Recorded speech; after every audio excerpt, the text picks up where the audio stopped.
Welcome to Sold Sistas podcast. I'm your girl Latrice. I'm Future Davis. I'm Cairo Edie. Oh no, I'm Future Murphy. Period. I changed my name. Go ahead, Cairo. I'm Cairo Edie. And today we have a very, very special guest. We have Dr. DeLorean Griffin in the building. You want to say something to the people?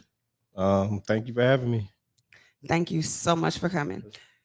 So I just want to shout out FAMU Connection just because it's not often that I have another illustrious Rattler in the building. rattler in the building. Okay, so I just want to shout out Dr.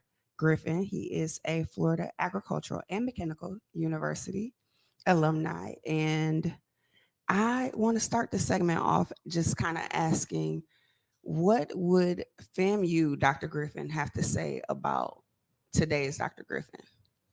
What would FAMU's Dr. Griffin have to say about today? First of all, there was no FAMU Dr. Griffin. That one had no clear path. I only had dreams and aspirations.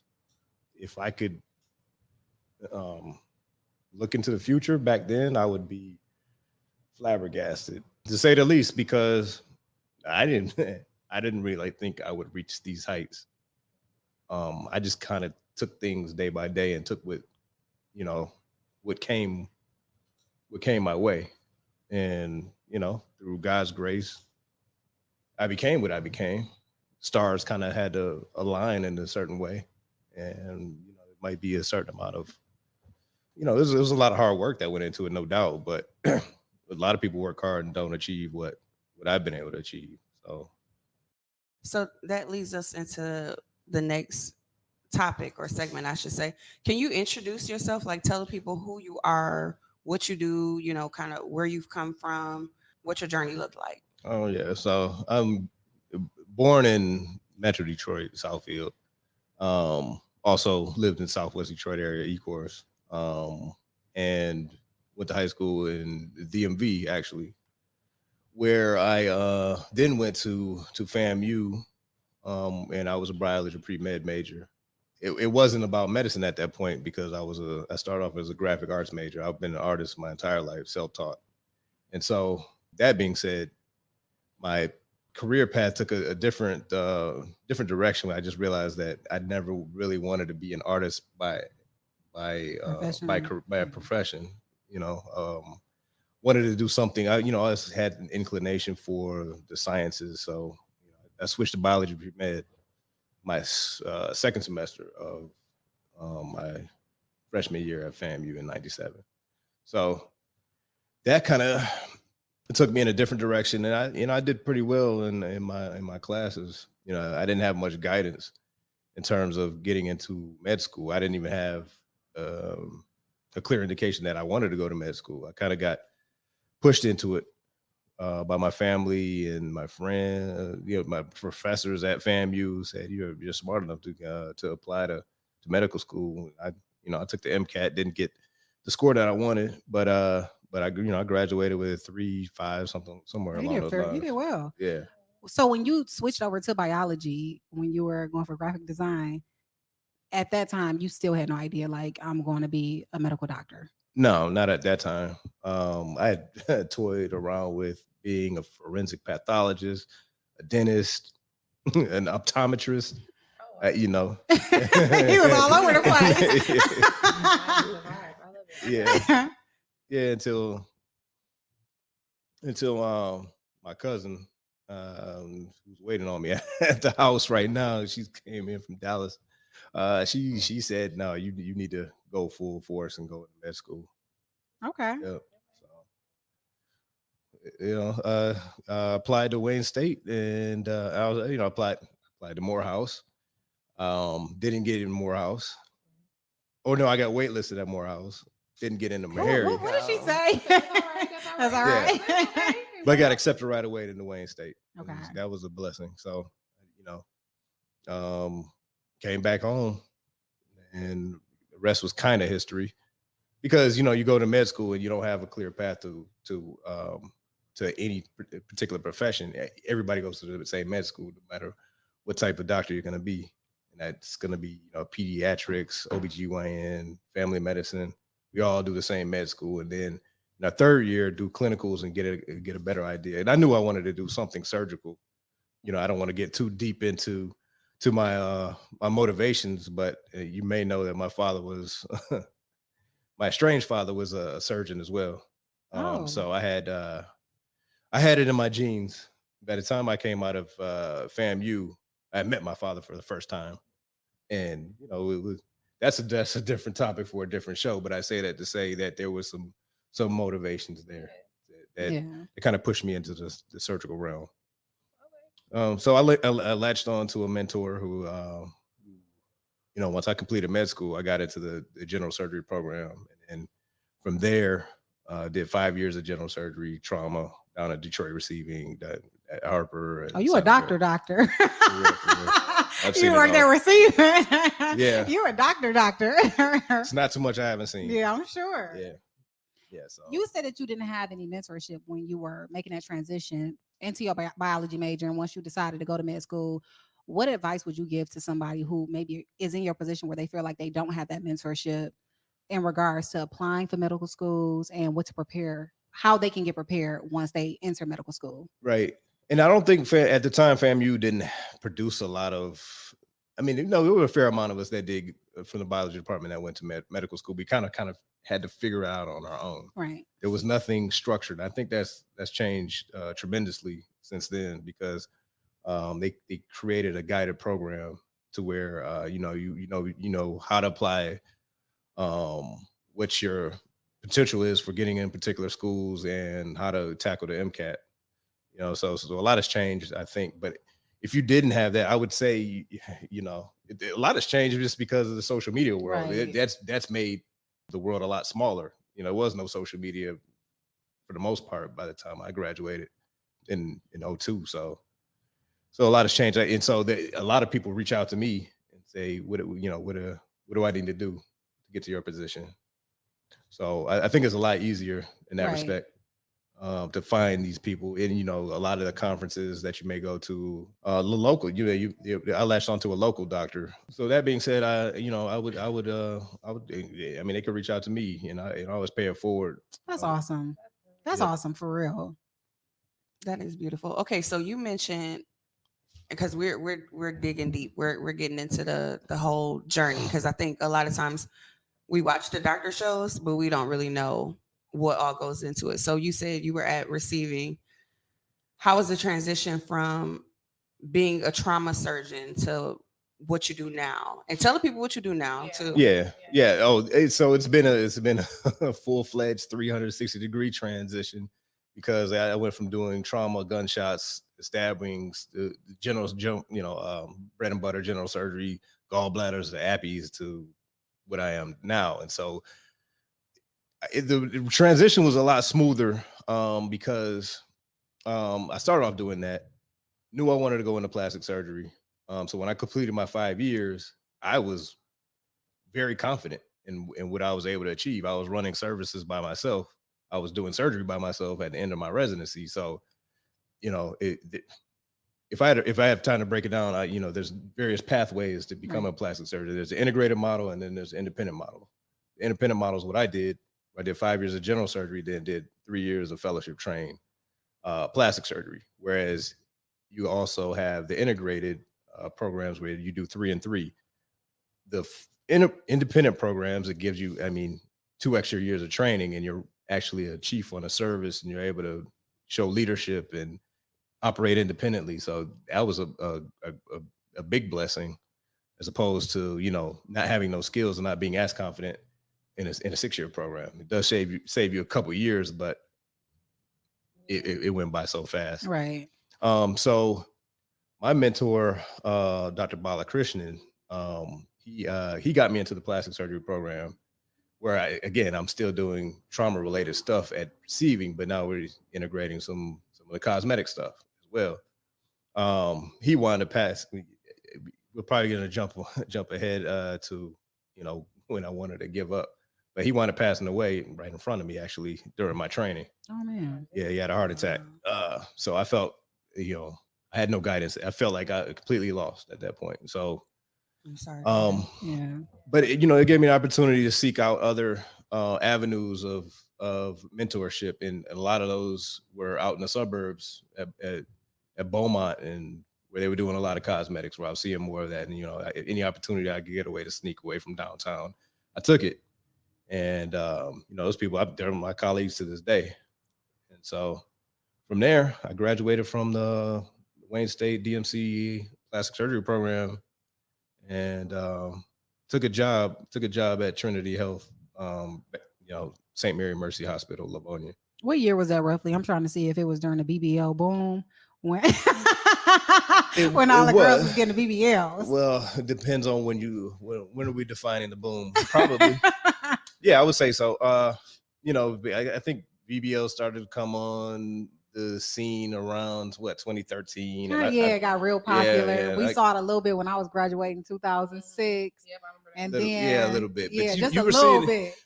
Right, because back then I think a lot of the women, particularly in Detroit, Atlanta, they were doing the illegal butt shots, illegal black market silicone, and getting terrible complications from those injections.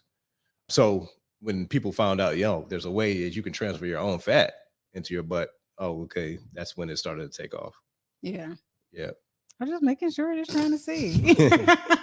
So yeah, I started in 2015, but it's crazy. The crazy thing is not only did I not do very many BBLs early on, I became the arm guy. I was I was part of a comprehensive bariatric program, so all of my patients had weight loss and extra skin, and a lot of my patients back then were white. Right, I couldn't get a sister to see me to save my life back then. It was just crazy. I think that it's just like that stigma, because I've had a little bit of work done. I've had I had a tummy tuck done, I've had my breast done, and I looked for years. I'm one of those people, and I was younger when I first started looking because I had my kids really young, and it was just like everybody who I talked to at that time was just like, don't go to, you can't get it done in the Michigan. Like, you got to go to Florida, because their motto was like, they're pumping them out. Like, they're doing it all day, every y'all day. think that's a good thing? Huh? I mean, that it makes sense to younger future. And then they pumping them out. So that was just like when I was asking the women who would be honest about having work done, because some of them would just, I don't want to talk about it, but when the people who were open to talking about it, that's the advice they was giving. Like, they really was like, well, you should go to the DR. I'm like, I'm not going outside of the United States. Well, like, I at least have to be stateside. Yeah. But that's the advice I was given. Right. What do you have to say to that? What do you have to say? You can be honest. No, and the thing is, a couple of my friends, you probably follow Dr. Triggs. I think he's a great doctor. Dr. Fasusi, he worked for one of those places in Miami. I took a tour with him. I considered going and being employed by one of those places. But once I saw what actually went on behind the scenes, you got to think it was probably less than you would pay here, right? It was a little bit less. It was a lot less. It wasn't a lot less at that time. It wasn't a lot, but it was a little bit less. Yeah. So it was enough for me to go down there. Let me be clear. I'm not gonna be fake. It was enough for me to go on and take that trip. Yeah. But you got to consider there's only one way you can make more money by charging less. Right. And that's by doing more. That's right. Right. So you were in there while you were asleep. Oh, it was in and out. It was rough on me. Like, I do not see how women go, and no knock on anybody. I'm sure everybody experiences different, but for me, I do not see how women go back. Like, I could never get anything done. I would have been when it got me a little lipo. It's just like, I'm just going and push away from the table, sister, because I never want to go through that again. Yeah. So while you were on the table, so was somebody else. You got one doctor. You got one doctor, right? So how is he in 2 or 3 places at once? Right. Yeah. Somebody's starting, he comes in, somebody finishes, he goes to the next room. That's how it works in Miami. Wow. High volume. And they're not all bad. Not all bad results, not all bad customer service, but you got to consider you're not going to get the same experience that you get with me, where you're going to see me. You met your doctor the day of, right? Yep.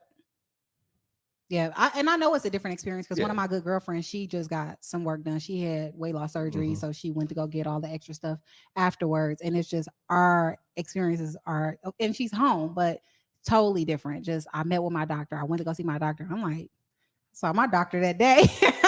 I saw him right before I left, and Yeah. then I was on a plane a couple of days later on my way A couple home. days later. Yeah, it was crazy. Yeah. I had And no you have to have the BBL. contingency. Look, Look, it's fine. You got to have a contingency plan when you get back, and if something goes wrong. yeah, because Because, some you of my know, stitches bust up under my yeah. breast. I was scared. We It was just I rough know, on and me. we get It those was phone calls all rough of on the time. me. I We was get those so phone calls scared. all the time, and unfortunately for me, I don't take those patients. You shouldn't. Yeah. So, if you want your healed, you want to get something else, that's different. But I say that to we gotta go off track. We Yeah. we Oh, got yeah. a So little. that was it during the BBL boom. Yeah.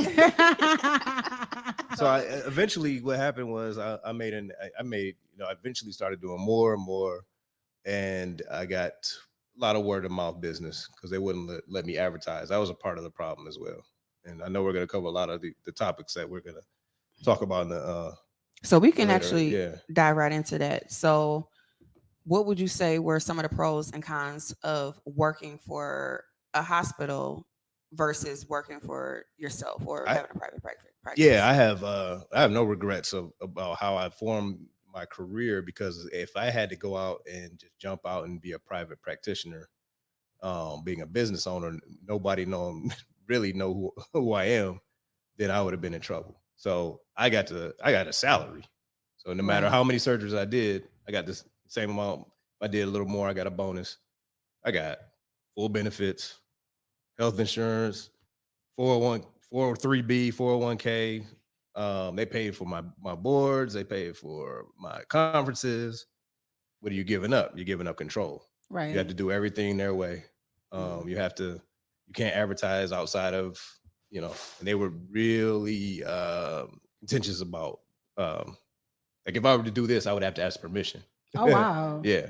And I would have to have somebody from the hospital come with me to make sure I stayed on message. Yeah. So that's a lot of the drawbacks. So the biggest thing for me was control. And then just became money and control, because I was like, the money I'm making y'all, I could be making for myself. Right. What gave you the courage to take that leap of faith? So, so I'm kind of a rule breaker, right? I pushed the envelope. So I was still on social media, even though they didn't want me to be. So, but they had their little people watching every once in a while, and made my stuff private. They said, okay, you got to take, we see that, we got to take that down. I take it down, and they'd say, oh, you got to delete your Instagram. I suspended it, and a couple months later, I would Put it back be up. right back on there. And so that's how I got business. And essentially, it takes about 5 years for a plastic surgeon to get busy. I got busy in about 3.5. That's not bad. And Yeah.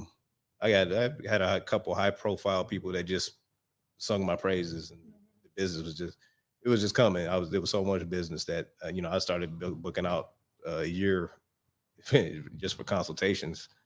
But I think what wound up happening was I just got unhappy with the fact that I felt like I wasn't getting paid what I should have been paid. It was a good salary. I mean, if I were to tell you what I was making, I was like, yeah, you're making more than 95% of all Americans, but it's not what they weren't paying me what I was Which worth. was worth. That's Yeah. So I knew it was time, and they knew it was time too, because I started stomping my feet and just expressing my displeasure about a lot of things.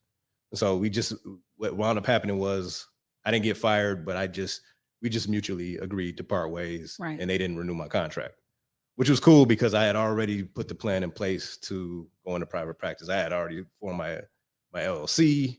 I was already looking for real estate, somewhere to lease, and I was already applying to other places for privileges. So speaking of lease, how did you acquire your space? Did you use a real estate agent? I did. And interestingly enough, I don't know if you know who Brittany Carter Snell is. She's a dermatologist downtown. Yes, that's my girl. But we were going to team up and buy a space together, but the timing was off. I had to be in somewhere, and she had a few years left on the lease, so we couldn't make that happen. But I used the same real estate agent that was looking for properties for us to collectively to find my space, and we jumped into that. The space I'm at on Orchard Lake. Okay. Yeah. Okay. All right. And then Did you you know? kind of Did you know Latrice at that time? Oh, just No. asking a question. I don't think trying so. to be messy. No. But he knows No, me no, now. listen, everybody's He knows me everybody's a now. realtor. Yeah, but everybody like I had my frat brother the other day say, why didn't you use me to find your commercial property that I'm looking to jump into as well?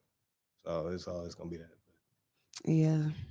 Womp womp. I can't believe y'all gonna let him say that and not say anything because We're- everybody's not. Well, there are a lot of realtors, but you are not going to get the same No. quality. Right. Same Like thing. he Well, said. listen. Like he said. With the Right. surgeon. So the thing, so just like you have medical specialties, the people that were finding spaces for me were specializing in medical spaces. Okay. And I don't know if you have that Okay.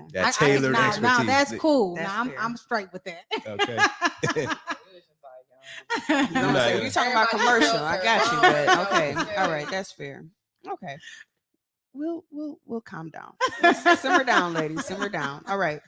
So if you had to share, which you kind of touched on a bit earlier about like with your mentor, what would you say is the I almost gave up moment for Griffin Plastic Surgery? Plastic surgery is a cutthroat business. It's not a lot of you got how many real all of y'all work together. I'm sure you're cool with other realtors. Right. It's not like that in the plastic surgery world. So there's always going to be somebody that's trying to take you out. You know what I'm saying? And there have been moments where they people have come close, but here I am, persevered. You know, I don't always get favorable outcomes. Let's face it, none of us have perfect outcomes. Right. You're a surgeon. Has complications. Right. He definitely has that complications. Wow, you don't even know. I know. You don't even know who my surgeon. He don't It even doesn't- know who my surgeon it was. doesn't matter. The only He said people that everybody. only people that don't get complications are the ones that don't do enough surgery. Yeah. Those are the only ones. So, there's always going to be that, and you just got to find a way to bounce back from that. And just in general, being a business owner, I wasn't prepared for a lot of things. I didn't know a lot of things, so I had to learn a lot of things on the fly. I opened my practice up in a month and a half. Ooh. From when you like From when I left the hospital, it was the end of. Oh, you were working. Yeah. Oh, big time. We knocked down walls. We did all the AV, everything. It was actually it was like 2.5 months. Still It was- bravo to your team. Yeah. Whoever you use, they did a good job. I used They did a that, good yeah. job. How Yeah. long have you been in private practice now? 3 years. We opened our doors November of 2021, so almost 3 years. November. Congratulations. Congratulations. Congratulations. Okay, so you are just really just making this just flow so well. So okay, so we talked about entrepreneurship. Can Yeah. you shed light on being a family man or even the dynamics of your family and with you being an entrepreneur? Yeah, I gotta tell you, that's probably one of the bigger things in terms of transitioning from a hospital employee position to an entrepreneur. It's a lot more time commitment that goes into a lot of things. I don't have, I'm doing a lot of things myself. Like now I got payroll, and now I got, I got a lot of other things, a lot of the documentation that I got to do, a lot of the tax stuff. So I'm meeting with a lot more people that are, I'm depending on to allow my business to thrive. So it's a lot of work that goes in. I think it's rewarding though. I've no regrets. I still make it to my kids' games. I still make it to a lot of events. Yeah. I think a lot of people think that entrepreneurship is freedom. Like, oh, I'm gonna become an entrepreneur so I can have time. I'm like, no, it's the Yeah. opposite. You're the opposite, losing yeah. time. Like you are, Yeah. especially if you're starting off, you're like a solopreneur Yeah. until you can get to a point where you can hire people. I was a real estate I'm gonna- agent. I'm sorry. I'm gonna ruffle some feathers here for a second because I watch a lot of these ladies on these podcasts. Like, I can't date a 9-to-5 man. I need an entrepreneur because when I want to go to Greece, I need to be able to up and leave. In what entrepreneurial world are you living in where you could just? You know what? It's the TikTok. TikTok tells you like the type of guy, like what type of finance guy you need if he has like the time. And so the girlies think that when you date someone who's an entrepreneur, they'll have all this time. Not the truth. Not if niggas they're that- successful. Yeah, because Yeah, not if even they're you being an successful. Women entrepreneur, or men, me it's not being an just entrepreneur, men. Any entrepreneur, you're not gonna have a whole lot of Yeah. time. Because I tell you what, anytime I go on vacation, anytime I go to a conference now, I'm losing money. I'm losing money. Mhm. You know, I'm in a position where I'm putting myself in a position where I can make money while I'm gone. right. You know, I got a nurse practitioner. Or yeah, she'll be a nurse practitioner. She does a lot of things in the office, but for the most part, you know, that money is not being generated. So, future, I want you to just, I mean, because obviously we're all entrepreneurs too. So, what tips would you say you have for the people or the audience that's listening to maintain personal relationships when work can be so demanding? Like you, Why would you ask me that? You know, Because I don't give you- a damn about my personal relation. No, that's why I'm just kidding. Oh. And that's how Latrice feels about me. But you know, like that, you know, my people, I deal with people who understand Yeah, my vision and that I'm on a mission. I am working on being extremely intentional, and that motivates me to stay stay on schedule so I can do things like take Faith to her open house for midnight golf. You know, I know. for midnight golf and prioritize my husband. But God has been good to me. God has blessed me with a tribe of people who respect my business and understand what I'm trying to grow for me and my family and yeah. a husband as That's well. key. So you kind of talked about this too, but you said the younger you didn't imagine you would accomplish the things that you've accomplished now. What Mhm. advice do you have to those students that are in medical school or going through residency doing the 90 plus hours, trying to figure it out, like where they want to go? I would say, if you're a faithful person, turn to God. If you're at the very minimum, go to therapy because your mental is paramount. That's where I think people get derailed. You know, I had been through about a depression. I get anxiety to this day. You know what I'm saying? Every little thing, because I'm a perfectionist. I'm a Virgo. You know what I'm saying? If you believe in that, most of you guys believe in astrological things. So, you know, I worry about a lot of things. You know, and so I would say, and people that are trying to get to a certain point, you got to remain steadfast and you got to remain focused on the ultimate goal because it ain't easy. If it was easy, anybody would do it.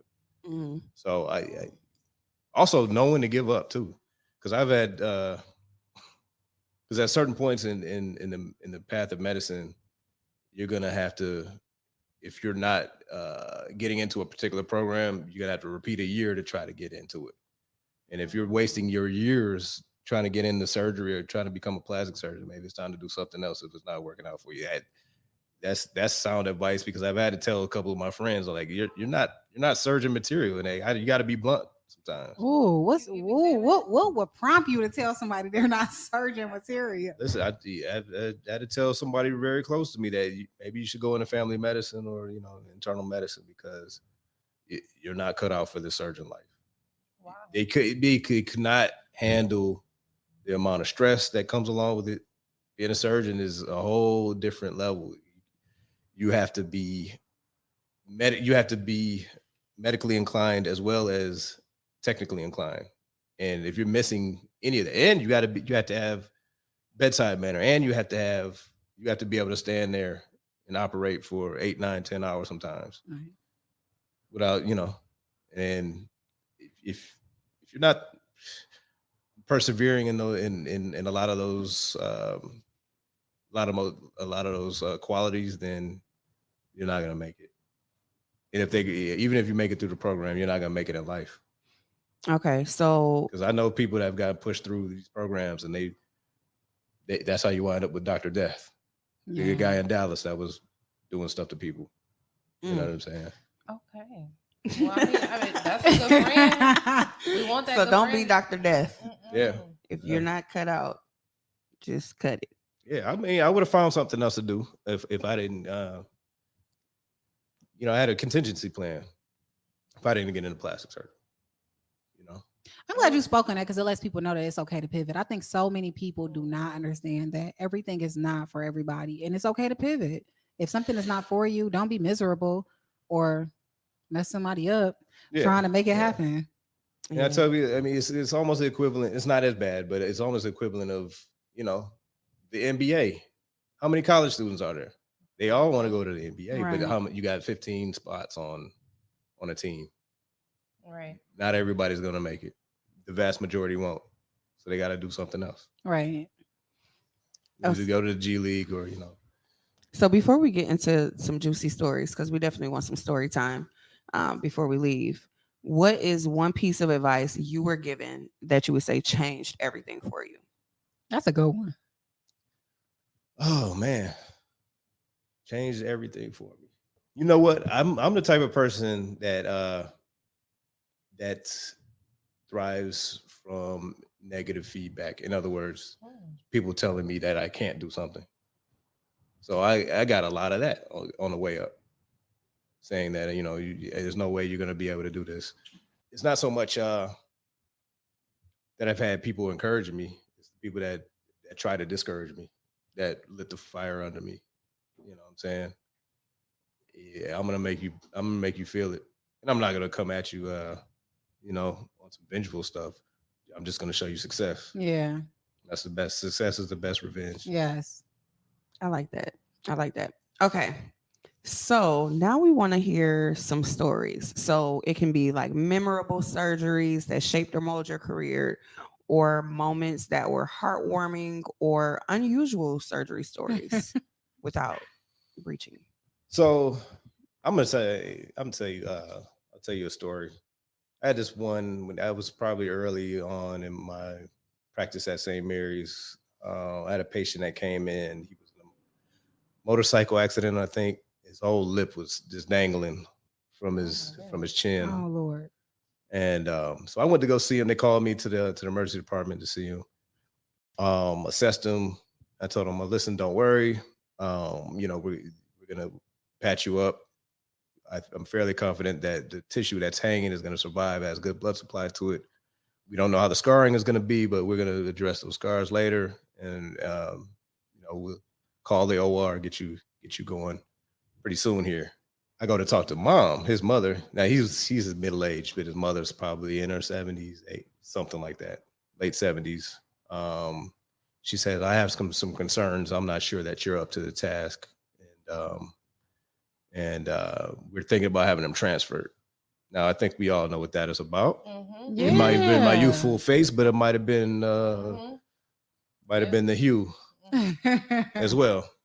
And so he stops his mom and he says, "No, I'm not going anywhere, mom. I know what you're trying to do, and I know why you're doing it, and I'm not going anywhere." He laid out a plan. I feel confident with him. I'm sticking with Dr. Griffin, and I say that to say, I knew that I would, you know, the racism. I experienced some blatant racism. I was treated like 4 neo-Nazis at this point, and they weren't even the most racist people I had to deal with. That's Wow. insane. I never even think about that aspect of being a doctor. Like, Oh yeah, it seems like you would be on your best behavior. Somebody is about to treat you where you would never even know that they're racist because this man is about to work on me.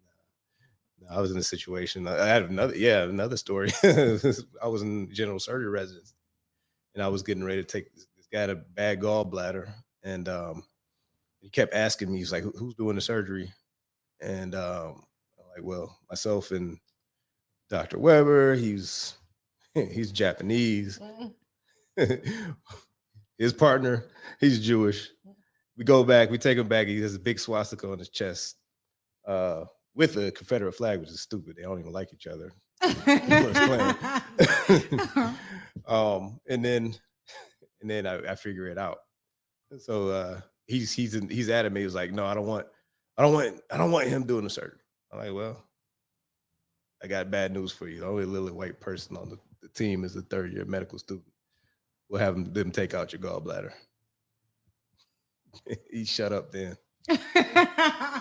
Yeah. That's crazy. Yeah. But you know, I had there's a lot of stories, because a lot of what you see on the news is what came came through my doors, through the ER, and you only get half of the story. You think somebody's shot, and then they say, "Oh, they're in stable condition." That's the end of it. They didn't say that they were paralyzed or they're missing the eye, or they'll never walk. Right. They'll never be the same. Just in general. Did you take any of that home with you? All the time, and I tried to shield it from my wife.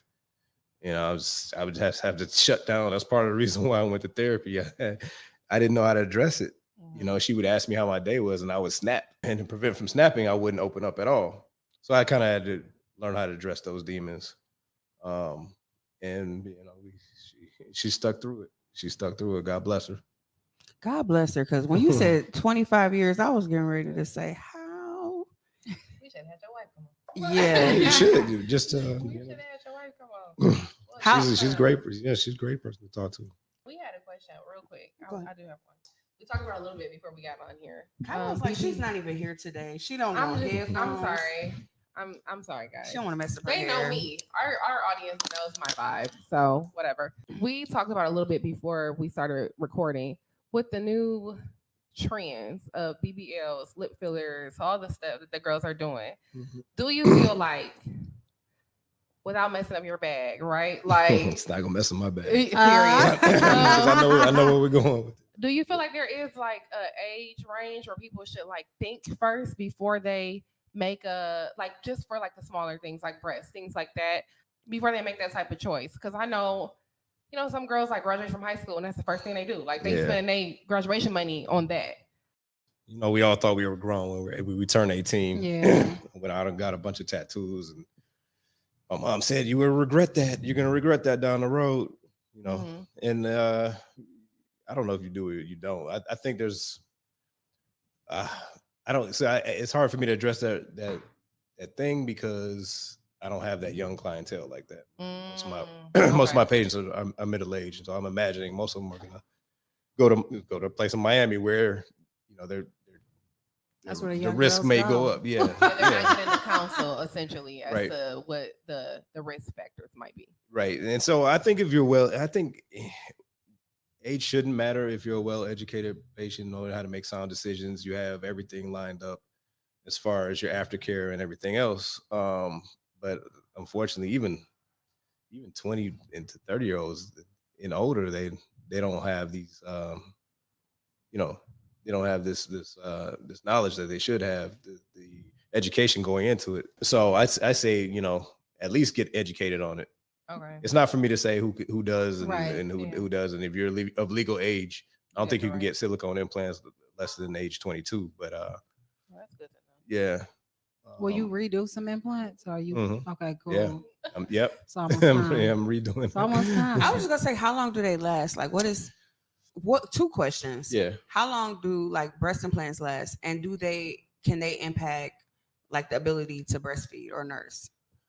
Okay. I'm gonna hit several points here. How long do they last? Is my philosophy on that is if they're not broke, don't fix Oh, them. that's good. Okay. Because I've taken out 40-year-old implants, and those were like the first generations before they started causing problems. So if you could go your entire life without having any issues with your implants, but more than likely you're going to have, if you're young enough, if you're 40 or under, you're probably going to have to get them either replaced or removed at some point. There are a lot more implants coming out that are, Black women, in general, not you, but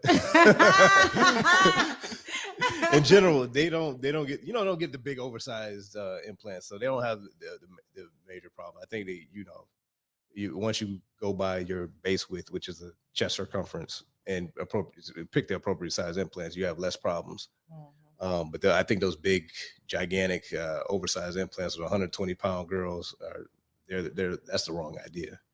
Because even if you don't have issues, you're gonna have thinning of the skin. If you ever just decide to take them out, now the tissue's so thin, you're so deflated. It's gonna be hard to deal with. And even if you wanted just a lift, even if you wanted a downsize, their techniques is just tougher to deal with second time around.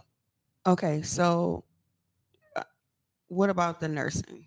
Like, can you nurse, or do you find a lot of complications with nursing after breast implants? Or oh, you mean breastfeeding? Mhm. No. I think that no matter where you put the implant, whether it's on top of the muscle, under the muscle, your milk ducts are pretty protected because they're so far away from the implant. What can happen is if you're getting breast reduction, breast lift, you're disrupting those lactiferous ducts that the milk comes through. So it may be difficult.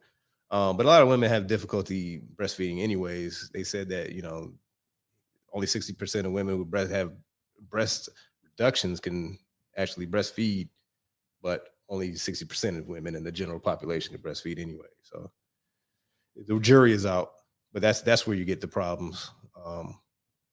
Most of the time, if you have enough milk ducts, you can produce some milk. How much milk? I don't know. Okay. You never know until you go through it and you got to deal with it. I was very excited to be able to lactate. Yeah. Even though, so my son, Yeah. I had my cousin was my surrogate, Oh. and I was able to breastfeed him, even though I didn't carry him. Did you take oxytocin or something? It was I can't remember. Yeah, go I think ahead, it Or was something. prolactin. Yeah, not- prolactin. Yeah. I'm sorry, I'm a plastic surgeon, not an OBGYN. So it was something I had to. They don't even sell it in the U.S. Like I had to order it from another country. Now, what you got to say about Latrice ordering stuff from other countries? That was for me to be able to nurse. Okay. What we got to say about You Latrice still- ordering stuff from other countries? I don't know, man. If the Put it in her FDA ain't involved, I don't know. Okay. Well, I'm still standing. You know what? Just hush. You messed up and went somewhere else, and now you're trying to throw somebody else under the bus with you. No, we good. I was a baby. I didn't. She went to. I was a young woman. I'm Younger now I'm young about to woman. start calling you Costco. You need to- Oh, wow. You saw, listen, don't have me talking crazy. Okay, so we've just been really all over the Yeah, place. we didn't have this man talk about 52. So Okay, let's okay, wrap it all up. right. So we got stories. We had a couple of stories. We talked about BBLs. Do you think Drake had a BBL? No, I Don't do think what he had was abdominal etching. They're just calling it a BBL. It's like the BBL for men because what they're doing is he's accentuating his natural six pack by sucking the fat out over the areas where and leaving fat over the actual muscle to make it create the illusion of a six pack. Right. So I don't think he had a BB. I don't think he had a BB, but I do think he had abdominal etching. But I think a lot of celebrities have. I think if I had to get, I'm not gonna say I might want to run into him soon. I'm not gonna say that celebrity, but I know the ones that have admitted it, like Oscar De La Hoya recently admitted on Club Shay Shay, Bandman Kivo. So they've been very open about it. Yeah. Yeah. Do you get a lot of amount of more? Do you see more men wanting to get work done Mhm. now? Absolutely. My male population has gone up significantly.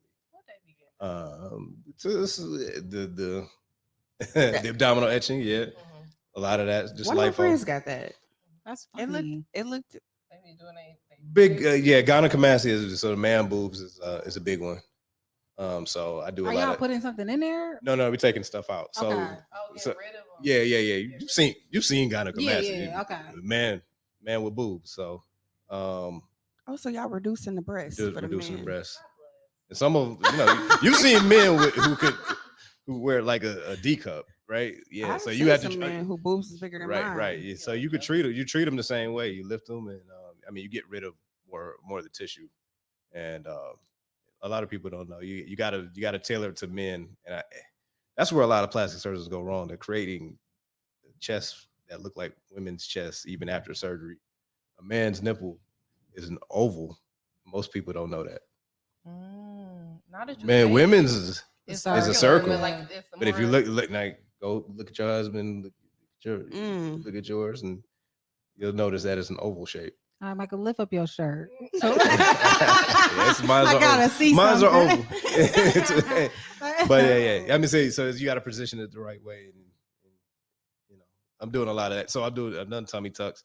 I've done one BBL on a man, and I told him I would not give him hips, and that's it. And then it looked. I was kind of jealous. He was doing squats. He actually looked like he was doing squats. So, what would Yeah. you say is your favorite thing to do as far as surgery? I like tummy tucks. Tummy tuck, because with me and the belly buttons and recreating them and making them look real, I think that's kind of been my main thing that separates me from a lot of plastic surgeons. They don't spend the time. And I spend like 15 minutes just doing the belly button alone. I Yeah. had a guy who he had already had a tummy tuck up here, and when I went and got my work done, I went with him. He went and got a BBL. He gay guy, but he went and got a BBL. He didn't have a belly button. When his doctor did his tummy tuck, he forgot to put his belly button back. Well, some ain't forgetting. Some just don't know how to.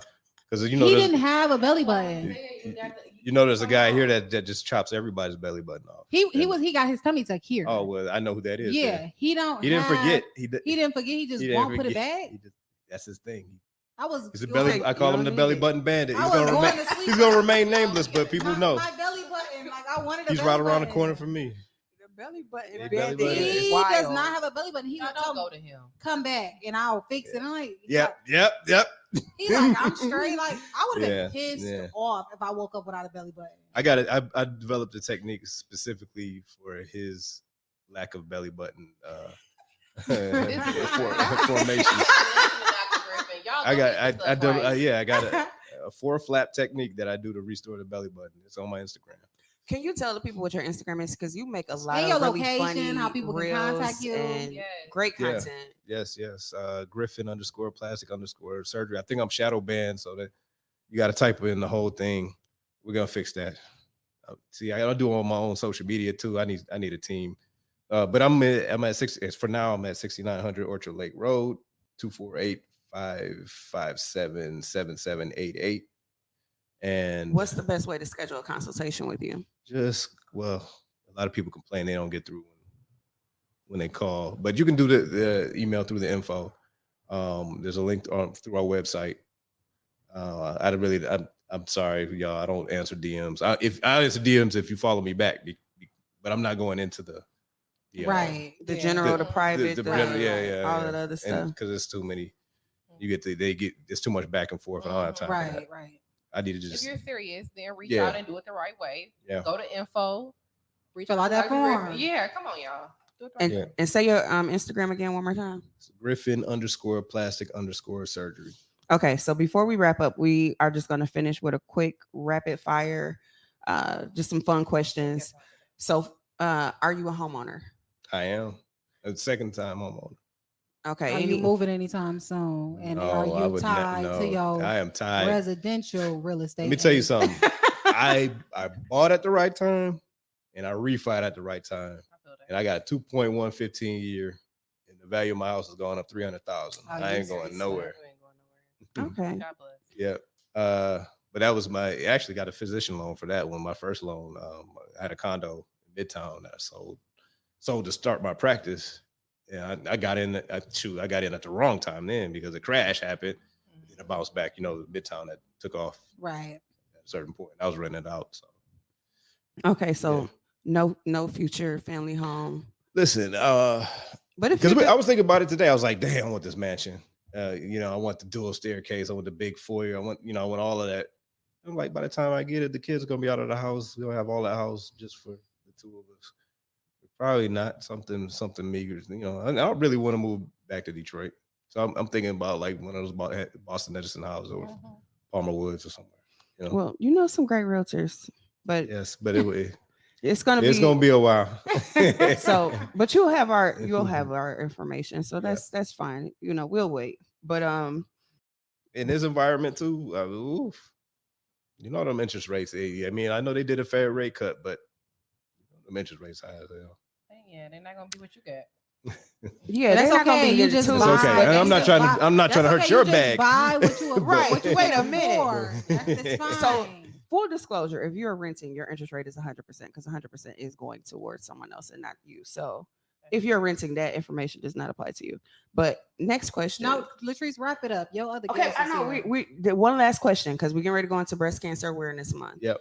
And I saw something. I know you have an article on your Instagram, and I think I even heard an advertisement on the Yeah. radio for you in regards to breast cancer. So let's just. Yeah, I think this is the 4th year in a row I'm sponsoring Sister Strut, which is Oh, good. yeah. So if you don't know what Sister Strut is, it's basically a walk, a rally for women of color that have higher incidences of triple negative cancer, later diagnosis, higher rates of death, and just basic awareness around breast cancer as it pertains to women of color. So Yep.